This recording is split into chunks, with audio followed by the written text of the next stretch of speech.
সকালবেলা ঘুম থেকে উঠতে একটুখানি দেরি হয়ে গেলেই খুব তাড়াহুড়ো লেগে যায় ব্রেকফাস্ট বানানোর জন্য। কি বানাবো ভেবে পাওয়া যায় না, ভেবে ঠিক করা যায় না আর কি। তো আজকে একদম 10 মিনিটের চট জলদি ব্রেকফাস্টের একটা রেসিপি নিয়ে চলে এসেছি তোমাদের কাছে। রেসিপিটা পুরোটা দেখো, আর ভালো লাগলে লাইক, সাবস্ক্রাইব, শেয়ার করতে একদম ভুলো না। প্রথমেই দেখো, কড়াইয়ের মধ্যে সামান্য একটু তেল দিয়ে দিয়েছি, তার মধ্যে জিরে দিয়ে দিলাম। জিরেটা একটু ফুটে উঠলে, মানে একটু গন্ধ বেরোলে জিরের, তার মধ্যে দিয়ে দিলাম পেঁয়াজ কুচি। পেঁয়াজটাকে সামান্য একটু ভেজে নেব, একদম লাল লাল করার দরকার নেই। দিয়ে দিচ্ছি গ্রেট করে নেওয়া আলু, দিয়ে দিচ্ছি গ্রেট করে নেওয়া গাজর, আর এর সঙ্গে দিয়ে দিচ্ছি গ্রেট করে নেওয়া বিট। তো এখানে যে সবজিগুলো আমি দিচ্ছি সেগুলো কিন্তু সম্পূর্ণ আমার হাতের কাছে যেগুলো ছিল সেগুলোই দিলাম। তো তোমরা তোমাদের মনের মতন সবজি দিতে পারো। হাতে কম সময় থাকলে যেটুকু হাতের কাছে থাকে সেটুকু দিয়েই কিভাবে ব্রেকফাস্ট বানানো যায় সেটাই আমি আজকে শেয়ার করছি। তো আমি হাতের কাছে এই 3টে সবজি অ্যাভেলেবেল ছিল, সেই জন্য এই 3টে দিয়েই করেছি। এবারে সবজিগুলোকে খুব ভালো করে নাড়াচাড়া করে একটু ভেজে নেব। এর মধ্যে দিয়ে দেবো স্বাদ মতন কাঁচা লঙ্কা কুচি, আর দিয়ে দিচ্ছি স্বাদ মতন লবণ, যেটুকু লবণ প্রয়োজন আর কি দিয়ে দিচ্ছি, খুবই সামান্য পরিমাণ, কারণ কি একদম অল্প পরিমাণে কিন্তু এটা বানাচ্ছি আমি। আর এখানে দিয়ে দিলাম সামান্য একটুখানি হলুদ গুঁড়ো। এবারে সব শেষে দিয়ে দিচ্ছি একটুখানি ধনে পাতা কুচি। এই সমস্ত কিছু দিয়ে খুব ভালো করে এটাকে নাড়াচাড়া করে ভাজা ভাজা করে নিতে হবে। ঢাকা দিয়ে সেদ্ধ করার কোনো দরকার নেই, এটা একদম গ্রেট করা যেহেতু, সেই জন্য নাড়াচাড়া করার ফলেই এটা কিন্তু সেদ্ধ হয়ে যাবে। তো এটা মোটামুটি রেডি হয়ে গেছে, এটা আমি নামিয়ে রাখবো। এবারে আমি অন্য একটা পাত্রের মধ্যে নিয়ে নিচ্ছি 1 বাটি পরিমাণ সুজি। এখানে সুজির পরিমাণটা দেখতেই পাচ্ছ কতটা কম নিয়েছি, কারণ কি আমি খুবই অল্প পরিমাণে বানাচ্ছি, আবারও বলছি। আর তার সঙ্গে আমি নিয়ে নিচ্ছি 1/2 বাটি পরিমাণ টক দই, মানে যতটা সুজি নিচ্ছি তার ঠিক অর্ধেক পরিমাণ টক দই দিতে হবে। তো অবশ্যই সুজির পরিমাণ আর টক দইয়ের পরিমাণ তোমরা তোমাদের পছন্দ মতন দেবে। টক দইয়ের বাটিটা ধুয়ে সামান্য একটুখানি জল দিলাম।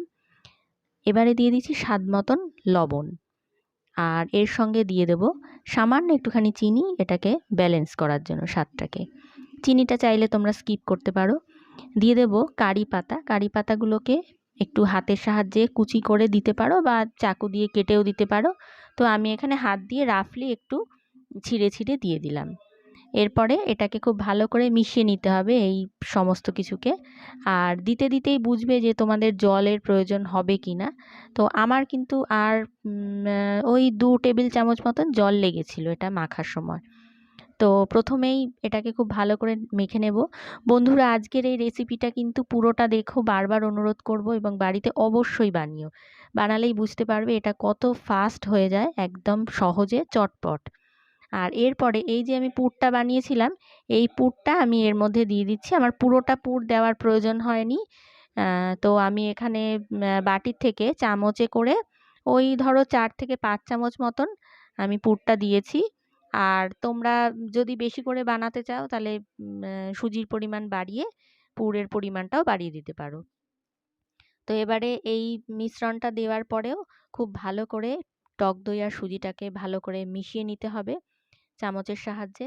তো এখানে দেখতেই পাচ্ছ এটা সামান্য একটু মানে টাইট হয়েছে, মনে হচ্ছে যেন আমার যে সামান্য একটু টাইট হয়েছে, সেজন্য আমি এখানে আরও খানিকটা জল কিন্তু অ্যাড করেছিলাম। তো এবারে সবশেষে আমি এখানে দিয়ে দিচ্ছি বেকিং সোডা, আর বেকিং সোডাটার মধ্যে সামান্য একটুখানি জল দিয়ে এটাকে মিশিয়ে নেব, মানে বেকিং সোডাটাকে অ্যাক্টিভেট করার জন্য আমি সামান্য একটুখানি জল দিয়েছি, দিয়ে এবারে খুব ভালো করে এটাকে আমি কিন্তু মিশিয়ে নেব। তো আমাদের আজকে যে ব্রেকফাস্টের ব্যাটারটা সেটা একদম তৈরি হয়ে গেছে। এটা দিয়েই আজকের ব্রেকফাস্টটা তৈরি হবে, আর এত সুস্বাদু আর এত নরম সফট যে তোমরা না খেলে, মানে না বানালে বিশ্বাস করবে না। তো চলো, এবারে এটা তৈরি হয়ে গেছে। এইবারে আমি এটার একটা ছোট বাটি নিয়ে নিয়েছি, একটা স্টিলের বাটি। এই যে এরকম পরিমাণে একটা বাটি নিয়ে নিয়েছি এরকম ধরনের, তার মধ্যে 2 ফোঁটা তেল দিয়েছি, সর্ষের তেল। দিয়ে সেই তেলটাকে খুব ভালো করে বাটির চারিপাশে মাখিয়ে নিয়েছি একটা ব্রাশের সাহায্যে। এবারে সেই যে ব্যাটারটা বানিয়েছিলাম সেই ব্যাটারটা এই বাটিটার মধ্যে আমি দিয়ে দেবো। একদম ভরে ভরে কিন্তু দেবে না, একটু কম দেবে, অর্ধেকের মতন দিতে পারো বা অর্ধেকের একটু কমই আমি দিয়েছি। দেখতেই পাচ্ছ। দিয়ে এবার ওপরটা একটুখানি চামচের সাহায্যে সমান করে দিতে হবে, ঠিক এই রকম। দেখো, দেখলেই বুঝতে পারবে। এবারে কড়াইয়ের মধ্যে আমি একটা স্ট্যান্ড দিয়েছি আর একটু জল বসিয়ে দিয়েছি, আর তার ওপরে আমি একটা প্লেট বসিয়েছি এরকম। তোমাদের কাছে যদি স্টিমার থাকে তাহলে স্টিমারের ওপরে রেখেও এটাকে বেক করে নিতে পারো। এটাকে বেক করব আমি, বুঝতেই পারছো। তো এর ওপর বাটিগুলো বসিয়ে আমি ঢাকনাটা চাপা দিয়ে দেবো। এবারে এই ঢাকনাটার মধ্যে একটা ছিদ্র আছে, তো সেই ছিদ্রটাও কিন্তু আমি একটা কাগজ দিয়ে বন্ধ করে দিচ্ছি, যাতে কোনোভাবে ভেতরের স্টিমটা বাইরে বেরিয়ে না আসে। তো এরকমভাবে আমি বন্ধ করে দিয়েছি। এবারে দেখো, মিনিট 10-15 পরে আমি ঢাকাটা খুলে তোমাদেরকে দেখাচ্ছি। দেখো এটা কতটা ফুলে উঠেছে। আর আরেকটুখানি ব্যাটার বেঁচে ছিল, সেটা আমি ছোট একটা বাটির মধ্যে করে বসিয়ে নিয়েছি। আমাদের যে মানে ঝটপট ব্রেকফাস্টটা একদম তৈরি হয়ে গেছে। এবার বাটিটা সম্পূর্ণ ঠান্ডা হওয়ার পরে আমি এইভাবে চাকুর সাহায্যে চারিধারটা একটু ছাড়িয়ে নিলাম। একদম, যেহেতু তেল মাখানো রয়েছে, এটা কিন্তু খুব সহজেই উঠে আসবে, কোনো রকম কসরত করতেই হবে না। জাস্ট একটু চাকু দিয়ে গাটা ছাড়িয়ে নিলেই এটা কিন্তু অনায়াসে উঠে আসবে।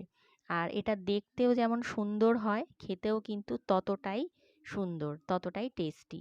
তো আমি তোমাদেরকে দেখাচ্ছি, দেখো এটা কিভাবে কত সহজে উঠে আসছে। একটু জাস্ট হাতের মধ্যে নিয়ে একটু ট্যাপ ট্যাপ করতে হবে পেছনটা, তাহলেই এটা খুব সহজেই হাতের ওপর উঠে আসছে। এই যে দেখো, আর কতটা সুন্দর হয়েছে, ছিদ্রযুক্ত হয়েছে, দেখতেই পাচ্ছ। অসাধারণ কিন্তু রেসিপি এটা একটা। তোমরা বাড়িতে অবশ্যই ট্রাই করে দেখতে পারো, আর হেলদিও বটে।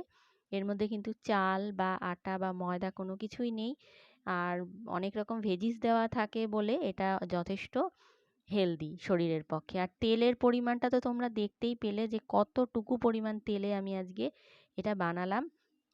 কাজে অয়েলি একেবারেই নয়, যে কেউ অনায়াসে এটা খেতে পারবে, বাচ্চা থেকে বড়। আর তোমাদেরকে অনুরোধ করব বাড়িতে অবশ্যই বানাতে। আর আমার এই রেসিপিটা কেমন লাগলো কমেন্টে কিন্তু অবশ্যই জানিও। তোমাদের কমেন্টগুলো পেলে আমার কাজ করার অনেক বেশি উৎসাহ বাড়ে, উদ্যম বাড়ে। তো চলো একটা ভেঙে তোমাদের দেখিয়ে দিচ্ছি যে এটা কতটা সফট হচ্ছে ভেতর থেকেও। এই যে দেখো, দেখতেই পাচ্ছ কত সুন্দর হয়েছে। তো বন্ধুরা, আজকের মতন এইটুকুই। রেসিপি ভালো লাগলে কিন্তু লাইক সাবস্ক্রাইব করতে একদম ভুলো না। সবাইকে অসংখ্য ধন্যবাদ।